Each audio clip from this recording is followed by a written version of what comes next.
Welcome back sa part 2 ng ating finals no sa Math in the Modern World. So last video lesson, diniscuss natin yung mga variables na ginagamit natin for the writing symbolic form no ng ating argument no. And also yung mga connectives no or connectors. Now we will discuss about rules of inference. Still gagamit tayo ng mga connectives, connectors, and the variables no, na ginamit natin previously. Now we will look at the rules of inference. Ang first rule natin yung addition, which is by the way, itong symbol na to, itong may 3 dots, no? Ang basa dyan ay therefore. So sa addition, from a single premise, no, pwede tayo makapag form, no? Makapag-add no ng isa pang premise no which is in this case si variable q no. So p, if p therefore p, anong symbol natin for the connective letter v, that is the or no. So if p therefore p or q. The second rule of inference is simplification no. So p and q, so ang basa diyan ay and. Sometimes no ang connective natin diyan ay yung reverse ng or no, yung and, reverse na v nakabaliktad.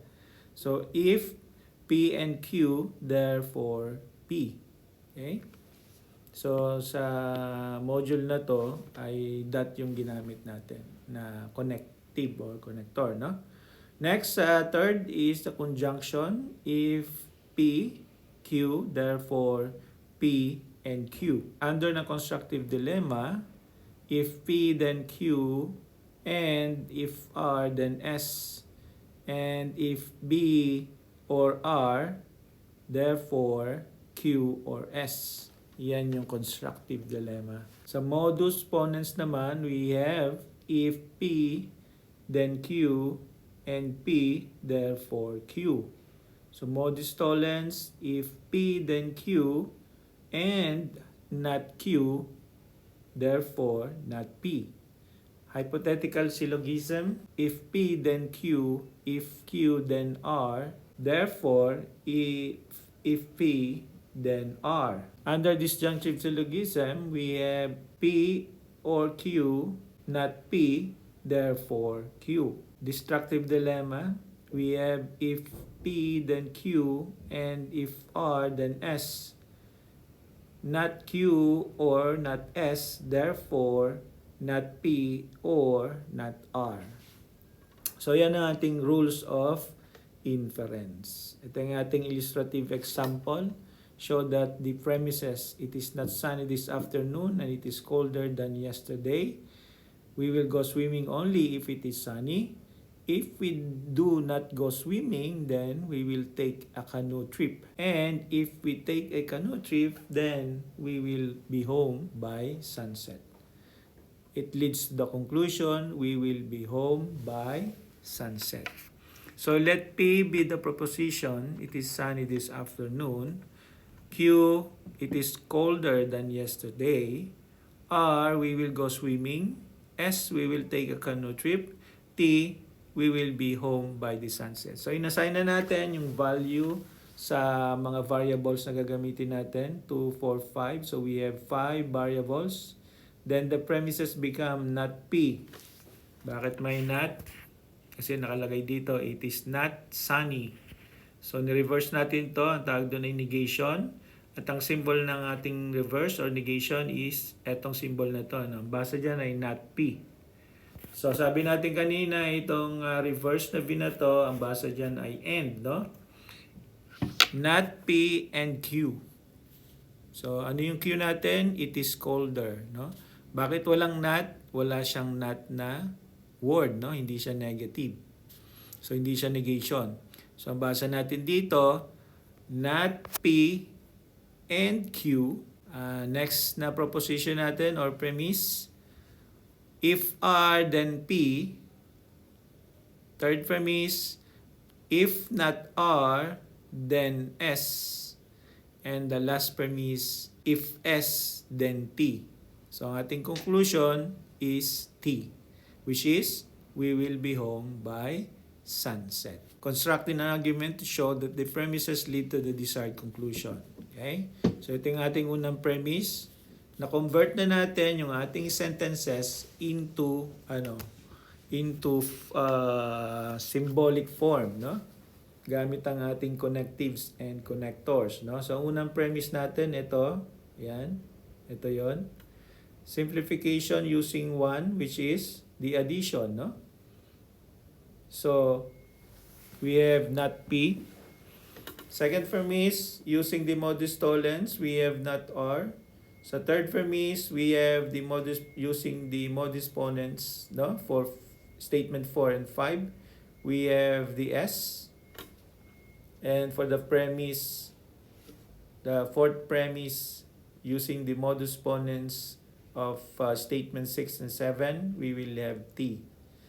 Note, a truth table could be used in the proof of the conclusion. That is to show that each of the four hypotheses are true, the conclusion is also true. Therefore, however, since there are 5 propositional variables, P and Q, R, S, and T, the truth value or the truth table would have 2 to the 5th rows or 32 rows. When the variables in the propositional function are assigned values, the resulting statement becomes a proposition.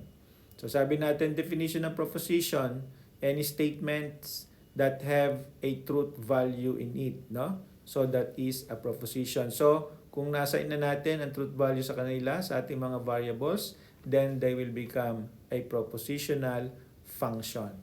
However, there is another way called quantification to create a proposition from a propositional function. It expresses the words all, some, many, none, and few. Okay, so kung na-quantify natin, pwede rin daw nating i-quantify ang isang propositional function to create a proposition. A quantifier is a construct that specifies the quantity of specimens in the domain of discourse that satisfy a formula. Meron tayong 2 types of quantification. One is universal, one is existential. Universal tells us that the predicate is true for every element under consideration. So, ibig sabihin, all. Existential tells us that there is one or more element under consideration for which the predicate is true. Ibig sabihin, hindi all, no? Some lang, no?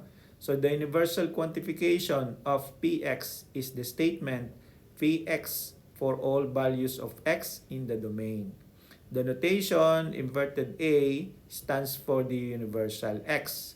Px denotes the universal quantification of Px. Here, all is called the universal quantifier. We read all x Px as for all x Px or for every x Px.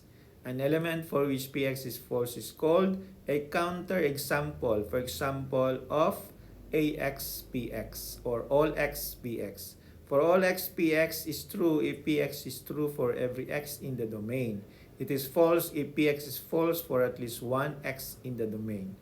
So, kung lahat daw ay true, then it will be all or every Px in the domain. If it is false, magiging false daw ang statement na to kung kahit isa lang ng x sa domain ay false. For example, let Px be the statement x plus 1 is greater than x. What is the truth value of the quantification for every x is Px where the domain consists of all real numbers. Yan. Because Px is true for all the real numbers x, the quantification all x or every x in the domain Px is true. Second, let Qx be the statement x is less than 2. What is the truth value of the quantification for every x of Qx where the domain consists of all real numbers? Qx is not true for every real number x, therefore, all x Qx is false. Okay? Bakit? Kasi sabi natin dito, x is less than 2. Where the domain consists of all real numbers. Okay? So real numbers lang. So ibig sabihin nito is pwedeng maging false kung si x ay magiging greater than, no, kay 2. The existential quantification of px is the proposition there exists an element x in the domain such that px. We use the quantification or the notation ex for the existential quantification of px, where e is called the existential quantifier. There exists an element x, px is true if px is true for at least one x in the domain. It is false if px is false for every x in the domain. Okay? Kanina, magiging false si ax, no? Kapag isa lang sa kanila ay false. Dito naman, magiging false si there exists an element x in the domain px, no? Kapag lahat daw, no? Every x in the domain is false. Note, a domain must always be specified when a statement every x, some x px is used. Furthermore, the meaning of some x px changes when the domain changes. Without specifying the domain, the statement some x px has no meaning. Okay? So, itong some x px na to, ito rin yung sinasabi rito na there exists, no, an element in the domain such that px. Yeah, existential quantification. Let px denote the statement, no? Itong example natin. Let px denote the statement x is greater than 3. What is the root value of the quantification some x px, where the domain consists of all real numbers? Because x is greater than 3 is sometimes true. For instance, when x is equal 4. The existential quantification of px, which is some x px, is true.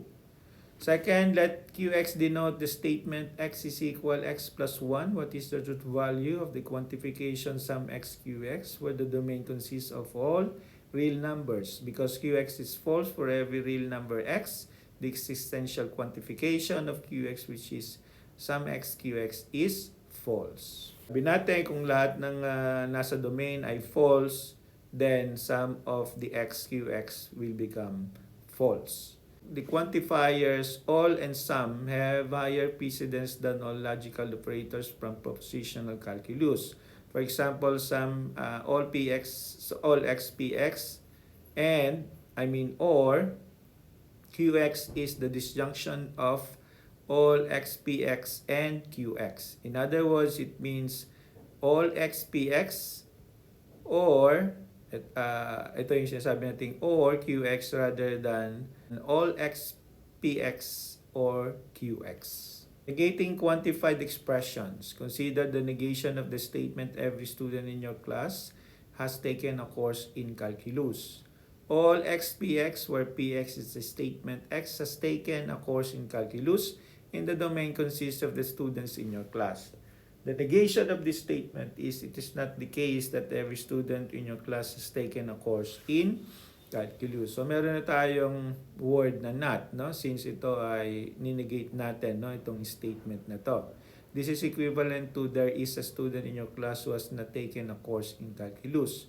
So sabi natin kahit isa lang dyan sa member ng domain ang maging false, therefore ang ating all x px ay magiging false. So kung merong isang student na hindi nag-take ng course, therefore this statement is false, no? This is equivalent to there is a student in your class who has not taken a course in calculus. And this is simply the existential quantification of the negation of the original propositional function, namely some x is not px, no? So ito daw, some x is not px, is also equivalent to this statement, no? What is the negations of the statement? There is an honest politician. So let hx denote x is honest. Then the statement there is an honest politician is represented by hx or some x hx, where the domain consists of all politicians. The negation of this statement is not some x hx, which is equivalent to all x is not HX. This negation can be expressed as every politician is dishonest. De Morgan's laws for quantifiers. So negation, so we have not some x px and also not all x px. Equivalent statement, all x. So ito daw yung equivalent nito, no? So, ang equivalent statement ng not some x px is all x is not px. Ito yon, no? Ito naman yung not all x is px ay equivalent sa some x is not px. So for every x, px is false. The negation, when is the negation true? So for every x, px is false, this is true. Dito naman sa second, no, statement, equivalent statement, there is an x for which px is false. Dito daw siya magiging true. Kailan naman daw siya magiging false? There is an x for which px is true. Second, px is true for every x. Multiple quantifiers such as all x, all y, some x, some y, all x, some y, etc. are said to be nested quantifiers. These are propositional functions with multiple quantifiers involving more than one variable. Note that everything within the scope of the quantifier can be thought of as a propositional function. For example, all x, some y, x plus y is equal to 0. It is the same thing as all x, qx, where qx is some y, pxy, where pxy is x plus y is equal to 0. So that's it for our part 2 ng ating Math in the Modern World.